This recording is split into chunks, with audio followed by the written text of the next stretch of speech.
आपको क्या बताएंगे, कोण। क्या बताएंगे, ठीक है। वैसे तो जब कभी आप देखोगे, कभी मतलब कहीं भी देखोगे, यूट्यूब में देखोगे या कहीं भी देखोगे, कोई टीचर पढ़ाता है तो कहीं कभी 9 बताएगा, कभी 10 बताएगा, कभी कुछ बताएगा। मूल रूप से 7 प्रकार होते हैं। कितने? 7 प्रकार के कोण होते हैं। कितने प्रकार के? और बाकी जब आगे जाओगे, रेखा जैसे हाई स्कूल या इंटर में पढ़ोगे तो युग्म कोण होते हैं, संगत कोण, शीर्षाभिमुख कोण, एकांतर कोण और संपूरक कोण, पूरक कोण, आसन्न कोण, वो अलग होते हैं। लेकिन जो आपके सिलेबस में, जो आपके मैथ में है, वो 7 प्रकार के कोण है। कितने? 7। और बाकी ऐसे देखा होगा, जब दो रेखाओं को ऐसे तिरछी रेखा काटती है तो ऊपर ऊपर, नीचे नीचे, ऊपर ऊपर, नीचे नीचे, संगत कोण होते हैं। और ऐसे काट दे तो शीर्षाभिमुख कोण होते हैं। अब ऐसे एकांतर कोण होते हैं, वो एक अलग चीज है। मेन चीज ये है, ठीक है। तो 7 प्रकार के कोण पढ़ेंगे। तो सबसे पहले ये समझे कि कोण होता क्या है। तो जब दो किरणें, किरणें कह दो या रेखा कह दो, दो किरणें इस बिंदु पे काट रही हैं तो उनके बीच जो झुकाव होगा, जैसे मान लो ये धरती है, हम इसमें खड़े हैं तो 90 डिग्री का कोण हो गया सीधे, ठीक है। यदि लेट जाए तो 0 डिग्री हो जाएगा, ठीक है। थोड़ा उठ जाए तो ऐसे कोण बढ़ता रहेगा, जैसे मान लो लेटे हैं, थोड़ा उठेंगे न्यून कोण, फिर और करेंगे सम कोण, फिर अधिक कोण, ऐसे बढ़ता चला जाएगा, ठीक है। तो सबसे पहले कोण क्या होता है? किरणों के मध्य झुकाव को कोण कहते हैं। दो किरणें आपस में जहां मिलेंगी और जो उनके बीच झुकाव होगा उसको हम क्या कहेंगे? कोण।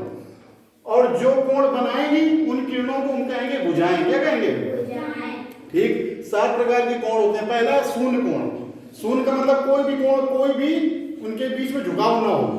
अब ये जो लाइनें हैं, एक नहीं है, 2 है। कितनी है? 2। एक लाइन ये छोटी है और एक लाइन, मतलब ये हमने इसलिए बना दी है कि एक के ऊपर एक है, एक के ऊपर एक है, ठीक है। जब एक के ऊपर एक होंगी तो कोई भी कोण नहीं बनेगा, अर्थात 0 अंश का कोण बनेगा। कितने का? 0। उसको बोलेंगे शून्य कोण। न्यून कोण क्या होगा? हल्का सा उठ गया। पहले देखो एक के ऊपर एक थी, अब हल्का क्या हुआ? उठ गया। तो क्या हो गया कोण? ऐसा कोण जो 0 से बड़ा हो और 90 अंश से छोटा हो, उसको बोलेंगे क्या? न्यून कोण। ये हमने पूरा बनाया हुआ, अभी दिखाएंगे इसको, अभी समझाएंगे, ठीक है। अगला क्या है? समकोण।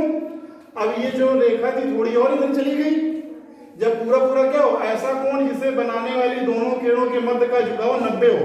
ये और ये जब ऐसी हो जाए तो क्या हो जाएगा? 90 अंश का कोण हो जाएगा। अब ये किरण थोड़ी और झुक गई तो क्या कहेंगे? जब ऐसा कोण जो 90 अंश से बड़ा हो और 180 से कम, 90 से ज्यादा और 180 से कम हो, उसको क्या कहेंगे? अधिक कोण कहेंगे। इसके बाद ऋजु कोण, जो पूरा पूरा, अब ये लाइन ऐसी थी, अब ये सीधी हो गई। तो जब दो किरणों के मध्य जो झुकाव हो 180 हो तो उसको क्या कहते हैं? ऋजु कोण, ठीक। इसके बाद ये और नीचे झुकने लगेगी, उसको कहेंगे बृहद कोण। क्या कहेंगे? तो जब दो रेखाओं या दो किरणों के मध्य झुकाव 180 से ज्यादा और 360 से कम हो, 270 वाला भी उसी में आ जाएगा, ठीक है। जब दो किरणों के मध्य झुकाव 180 से ज्यादा हो और 360 से कम हो, इसकी 2 कंडीशनें होंगी, एक 270 से कम वाला, एक 270 से ज्यादा वाला। अगला है संपूर्ण कोण। जब पूरा पूरा क्या हो जाए? दो किरणों के मध्य 360 हो जाए, मतलब जो किरण जहां थी घूम के वहीं आ जाए। यहाँ किरण थी, घूम के फिर वहीं आ गई। जब पूरा पूरा हो जाएगा तो हो जाएगा 360 अंश, ठीक। ये देखो हमने बनाया हुआ है, इसको बोलते हैं प्रथम चतुर्थांश, द्वितीय चतुर्थांश, तृतीय चतुर्थांश, चतुर्थ चतुर्थांश। ऐसा होता है। जैसे मान लीजिए ये हमने 4 बना दिए, ठीक। ये 4 बने हुए हैं।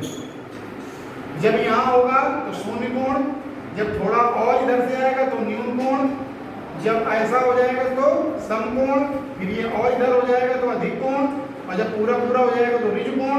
और कोई रेखा यहाँ हो या यहाँ हो, ठीक, यहाँ हो या यहाँ हो तो बृहद कोण, और जब घूम के फिर पूरा आ जाएगी तो संपूर्ण कोण हो जाएगा, ठीक। एक बार जल्दी से रिवाइज कर लो। शून्य कोण क्या होता है? जब दो रेखाओं के मध्य कोण 0 हो तो शून्य कोण। न्यून कोण क्या होता है? जब दो रेखाओं के मध्य कोण 0 से बड़ा और 90 से कम हो। समकोण क्या होता है? जब दो रेखाओं के बीच कोण पूरा पूरा 90 हो। अधिक कोण क्या होता है? जब दो रेखाओं के मध्य कोण 90 से ज्यादा हो और 180 से कम हो। ठीक, उसको क्या कहते हैं? अधिक कोण। ऋज कोण किसे कहते हैं? जब दो रेखाओं के मध्य झुकाव पूरा पूरा 180 हो। बृहद कोण किसे कहते हैं? जब दो रेखाओं के मध्य झुकाव 180 से ज्यादा और 360 से कम हो, उसको कहते हैं बृहद कोण। और संपूर्ण कोण किसे कहते हैं?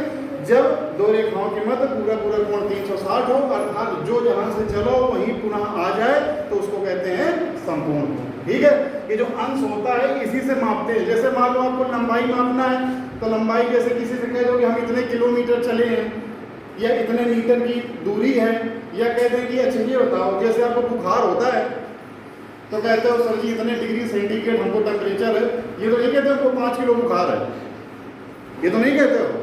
या जैसे मान लो आपको जाना है कि यहाँ से मान लो चौराहे जाना है, तो कहोगे 1 किलोमीटर है, कितना? 1 किलोमीटर। ये तो नहीं कहते कि हमको 1 डिग्री जाना है, वो गोले में चलता है, ठीक है ना। तो सब चीज़ों का अलग अलग मापन होता है। दूरी को, लंबाई को, जो लंबाई होती है वो मीटर में, सेंटीमीटर में, किलोमीटर में, टेम्परेचर होता है तो डिग्री सेंटीग्रेड में, फ़ारेनहाइट में, वजन होता है तो ग्राम में, किलोग्राम में, तो मापने के लिए अलग अलग चीज़ें होती हैं। ठीक है, तो ये आपका कोण था, क्या था? 7 प्रकार के, इनको कल घर से आपको याद करके लाना। ठीक है।